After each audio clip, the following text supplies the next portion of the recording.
The winter Maya turned 16 felt longer than any winter before it. The trees outside her bedroom windows stood bare and unmoving, their branches like thin fingers scratching at a pale gray sky.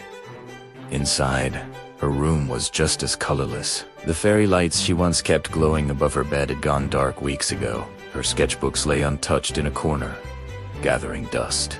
A few months earlier, everything had changed. Her mother had lost her job. The arguments started after that, hushed at first, then louder, sharper. Bills piled up on the kitchen counter. One evening, Maya came home from school to find half the furniture gone and her father's side of the closet empty. No long goodbye, just a note. The silence that followed felt heavier than the shouting ever had. At school, Maya drifted through her days like a ghost.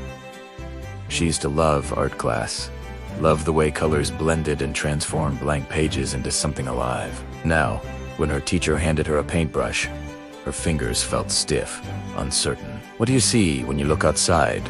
her teacher, Ms. Carter, asked one afternoon. "Nothing," Maya replied quietly, but that wasn't entirely true.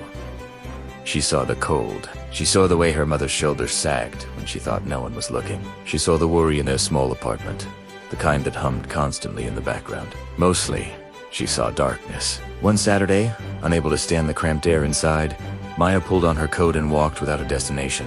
The wind bit at her cheeks, but she kept moving until she reached a small park she hadn't visited in years. The pond at its center was half frozen. A little girl stood near the edge, tossing pebbles onto the ice and giggling when they skidded across the surface. Her laughter rang clear and bright against the dull afternoon. Maya watched from a bench. The girl's mother called out, "Careful, Lila, I'm just making stars." The girl replied, pointing at the cracks, forming delicate patterns in the ice. "Stars." Maya tilted her head. The thin white lines did look like constellations spreading across a gray sky. For the first time in weeks, something shifted inside her. That night, she turned her fairy lights back on. The soft golden glow felt unfamiliar at first, almost too warm for the heaviness she carried. But she didn't turn them off. The next day in art class, when Ms. Carter placed a blank canvas in front of her, Maya didn't stare at it helplessly. Instead, "Say